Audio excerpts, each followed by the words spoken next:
সুন্দরবন 16 লঞ্চে কীরকম মানুষ উঠতেছে এই মুহূর্তে।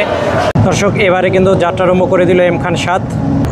লঞ্চের আলনিতে দাঁড়িয়ে রয়েছে একজন, দেখতে পাচ্ছি। তার যাত্রাটাই কিন্তু এখন বেশি স্পেশাল হচ্ছে। সবার আগে যাত্রা আরম্ভ করে দিল কিন্তু প্রিন্স আওলাদ 10, 8টা বেজে 50 মিনিট।